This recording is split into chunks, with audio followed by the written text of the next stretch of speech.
Maître de cérémonie, je dois d'emblée préciser que nos travaux se poursuivront demain.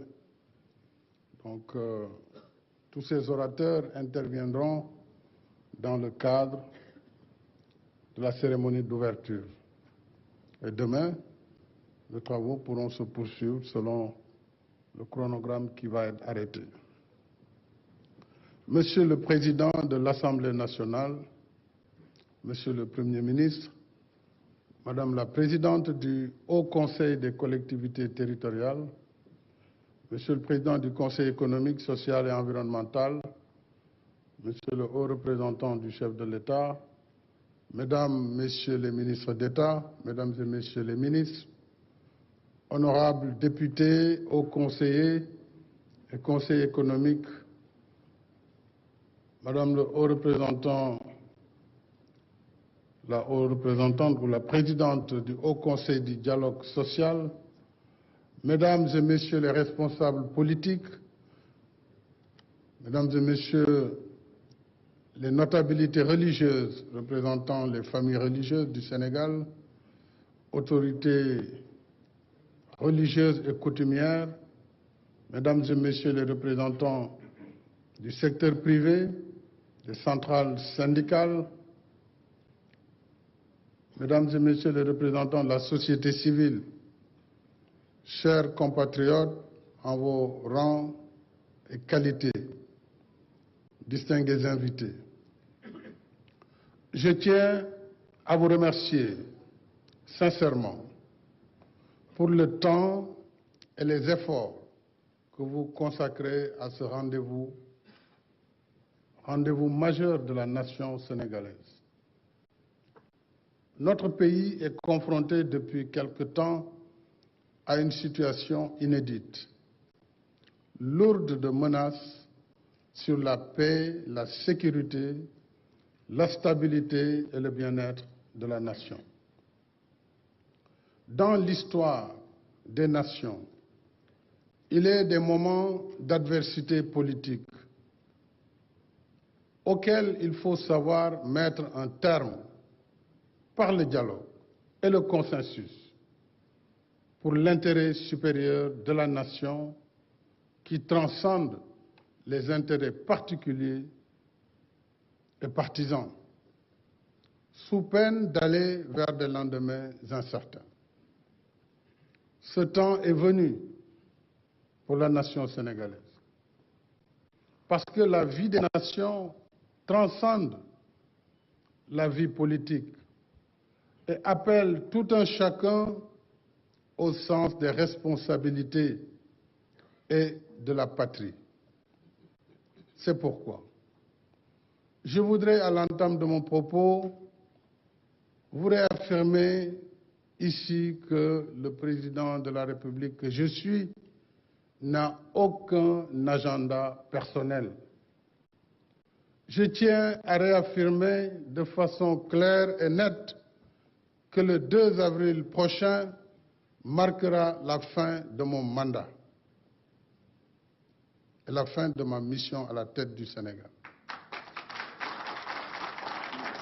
Je l'avais dit et je le maintiens. Notre pays se retrouve à un carrefour important. Nous sommes à la croisée des chemins. Mon souhait, c'est que nous puissions aller vers une élection apaisée, inclusive et transparente. À cette fin, et dans un esprit de réconciliation nationale, je saisirai l'Assemblée nationale dès ce mercredi, en Conseil des ministres, d'un projet de loi d'amnistie générale sur les faits se rapportant aux manifestations politiques survenues entre 2021 et 2024. Je souhaite, au-delà du souci légitime de justice et de redevabilité, que l'amnistie et le pardon, par leur vertu salutaire pour la nation, nous aident à surmonter ces moments difficiles afin que notre cher pays se réconcilie avec lui-même en remettant toutes ses forces vives autour de l'essentiel, c'est-à-dire la sauvegarde de notre unité nationale, toute sensibilité confondue, et la préservation de l'état de droit et de la République. Cela permettra de pacifier l'espace politique, de raffermir davantage notre cohésion nationale et de maintenir le rayonnement démocratique de notre pays.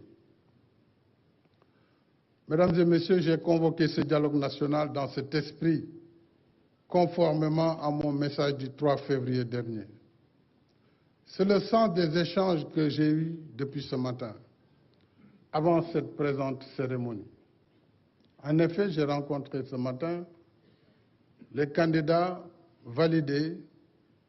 2 ont répondu à mon invitation, le Premier ministre Mohamed Boun Abdallah Dionne et le Premier ministre Amadou Ba.